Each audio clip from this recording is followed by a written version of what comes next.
घेऊ विसावा ह्या वळणावर ह्या माझ्या काव्य सिरीजमध्ये आपल्या सर्वांचं मनपूर्वक स्वागत आहे। आज ह्या सिरीजमधील एक दा आ कार्य नावाच्या कवींची निसर्गावर आधारित आणि कवीच्या मनांची कल्पना, त्यांना काय काय व्हावंसं वाटतंय आणि ते होत असताना कसं परोपकारी मनोवृत्ती जोपासायची हे सांगण्याचा प्रयत्न त्यांनी केलेला आहे। तर मग ती कविता आपण ऐकूया, चला।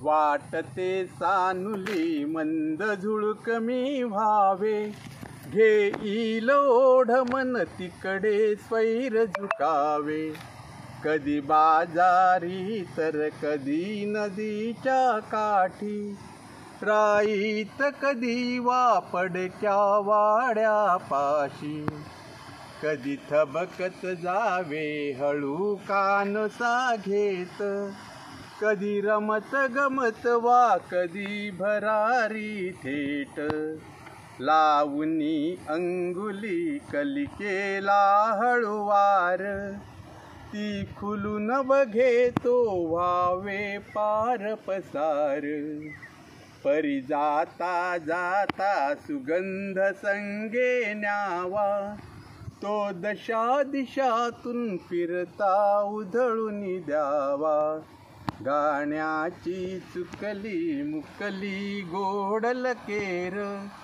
कणसाच्या कानी सांगावे हित गुज, शेतात पाचूच्या निळ्या नदीवर शांत, मखमली तरंगे गावे गात तरंग, वेळूच्या कुंजी वाजवुनी अलगूज, कणसाच्या कानी सांगाया हित गुज, वाटते सानुली मंद झुळक मी व्हावे, घेईल ओढ मन तिकडे स्वैर झुकावे। असा हा स्वैरपणाने कवी फिरू इच्छितो, निसर्गाचा आनंद उपभोगू इच्छितो। पण हे करत असताना कलिकेला हात लावून ती खुलून बघणार, तर तिच्यातला सुगंध घेऊन सर्वत्र दशदिशांना उधळून देऊन मानवी मनाला सुखविण्याचं कार्य देखील त्यांना करायचं आहे।